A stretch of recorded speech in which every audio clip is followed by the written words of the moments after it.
Hello and welcome. You're watching Eye on Africa and I'm Clarisse Fortuné. Our top stories. Kenyan Interior Minister is getting ready to be sworn in as the country's new second in command. The court has lifted an injunction blocking the replacement of impeached Deputy President Kithure Kindiki.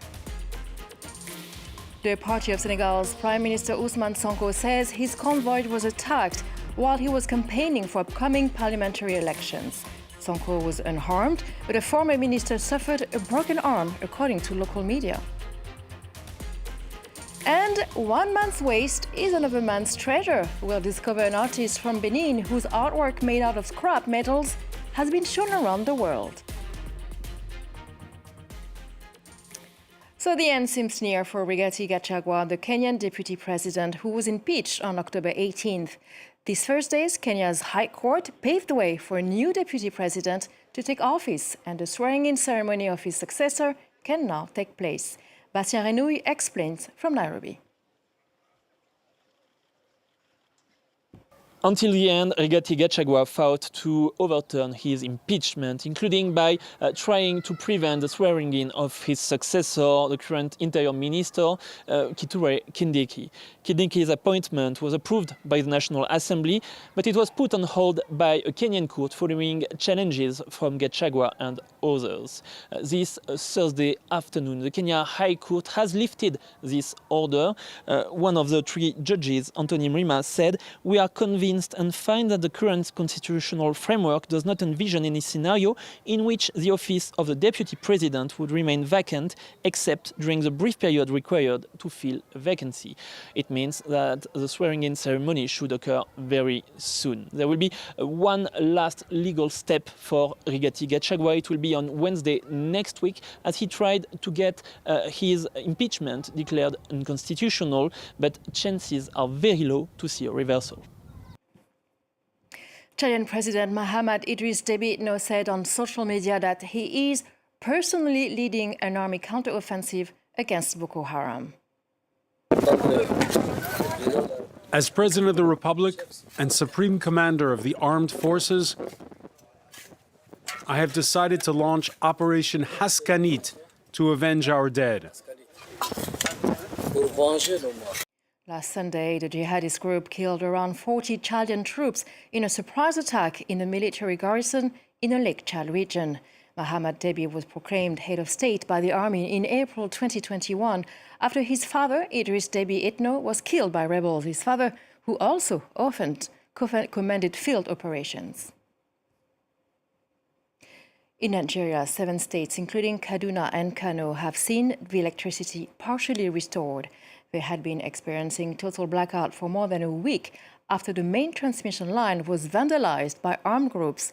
President Tinubu has ordered the deployment of the army, but the transmission company of Nigeria says it is still unsafe to fully repair it. Sam Okuyoka has the latest from Lagos. With 17 of Nigeria's 19 northern states affected, the power failure might have left about 100 million people without electricity. The power failure has persisted for almost 2 weeks because engineers are unable to repair a damaged power transmission line due to insecurity. The line is in an area occupied by armed groups. Earlier this week, President Bola Tinubu ordered the deployment of the military to the area to enable engineers repair the line. The involvement of the military has resulted in limited success as a portion of the transmission line has been repaired, leading to the partial restoration of electricity in 7 of the 17 states affected. The Transmission Company of Nigeria says full power cannot be restored yet because it is still unsafe for its personnel to access a second section of the damaged power transmission line. The power failure has caused considerable hardship across northern Nigeria. Many businesses have temporarily shut down, while essential services like hospitals are unable to function properly. Jihadist groups like Boko Haram and many other armed groups are active in northern Nigeria. It is believed one of these groups damaged the power line. It is unclear if this signifies a new trend that will see the attack of vital national assets to cripple Nigeria's economy. The party of Senegal's Prime Minister Ousmane Sonko said that his convoy was attacked on Wednesday while he was campaigning for upcoming parliamentary elections. Sonko is said to be unharmed, but the head of a party allied to Sonko's PASTEF party suffered a broken arm. The details with Caitlin Kelly. In central Senegal yesterday, Prime Minister Sonko's convoy was attacked while he was out on the campaign trail for next month's elections. That's according to PASTEF, his party, who've confirmed that the PM remains unharmed, but that a former minister and member of one of their allied parties, Malik Gako, was harmed in the incident with a broken arm. And we've seen images of allegedly Mr. Gako's arm circulating on social media in a sling and bloodied. According to the campaign, Mr. Sonko's convoy was pelted with stones on Wednesday evening, and the Prime Minister has taken to social media to condemn the violence, saying it has no place in this election. That's as other opposition figures have also accused PASTEF of attacks themselves, though these have not been confirmed. On Monday, here in Dakar, there was an attack on one of the opposition coalition headquarters, but again, the attackers remain unknown. This all comes after President Diomaye Faye called for a restraint in this election. And today, here in Senegal, the parties are back out campaigning pretty much as normal, as each fight for every seat in Senegal's parliament. The amount of electronic waste in Africa could reach nearly 72 million tons by 2030, according to the UN. That's 20 times what the continent generated in 2019. Many countries, however, are not prioritizing electronic waste disposal. In Benin, there are no official organizations collecting and processing e-waste. Emmanuel Soji, Raphaël Ntale, and Céline Ba. A group of collectors, known as the Damaged Batteries, operates in the streets of Cotonou. Throughout the day, they collect discarded electronics to sell to wholesalers. This open dump, one of the many in the city, serves as one of their hubs. They come with all kinds of things, like broken phones. These collectors sort through everything on site without protective gear, from computers, mobile phones to plasma televisions. Their findings are later resold to buyers in Nigeria. Ibrahima Yusuf sells an average of 28 kilos of non-repairable phones each month, earning him around 300 euros.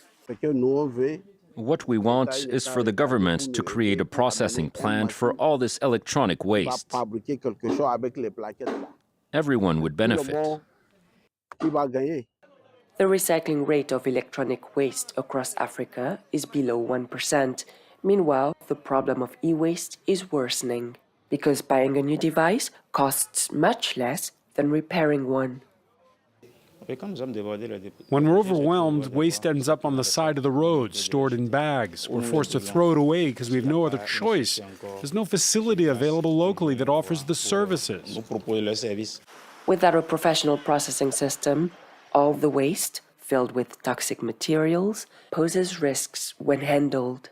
Yet, there are currently no regulations to manage e-waste, and awareness campaigns are limited. We need to raise more awareness among the population and the companies that sell these electronic devices about their environmental impact and public health implications. In 2020, West Africa generated e-waste equivalent to the weight of 350 cruise ships, which could stretch out to 125 kilometers if lined up end to end. And one man's waste is another man's treasure. This artist from Benin is a metal sculptor who has been transforming scrap into art for the past 15 years. Charlie d'Almeida is a key figure in a generation of artists who have shaped contemporary art in Benin. His work, deeply influenced by African culture and voodoo traditions, is regularly exhibited across Europe, Africa, and the United States. Laurent Bestecher tells his story. Outside his workshop in Cotonou, Charlie d'Almeida carefully sifts through a pile of rusty metal. After selecting a few scraps, the 56-year-old Beninese artist welds them together to create his next piece, a metal sculpture which will end up on the walls of his small art gallery, joining an already extensive body of work. People around me cannot imagine this when they see me picking up that stuff. But when they see the final product displayed on a white wall, they think, you made this beautiful artwork with this junk? D'Almeida, whose work has been shown across Africa, Europe, and the US, sources his materials from local scrap markets, where vendors hammer and shape discarded pieces of metal, which they sell by the kilo. Over the years, the scrap industry has become a major part of Benin's informal economy, and in 2022, it even made up 1.5% of the country's exports. Last year, the government introduced a ban on selling scrap metal abroad in order to prevent shortages and curb rising infrastructure theft, but also to allow artists like D'Almeida to keep pursuing their craft. People abroad offer really high prices for scrap metal, making locals more interested in selling overseas. If this continues, and if we hadn't imposed this ban, the artists you mentioned would run out of raw materials to work with. Charlie D'Almeida, whose work draws inspiration from African and voodoo culture, recently launched a small collective to support emerging artists and help the next generations express their creativity with any materials they choose. Beautiful artwork there to conclude our edition of Eye on Africa. Thank you for watching. Stay tuned for more news on France 24.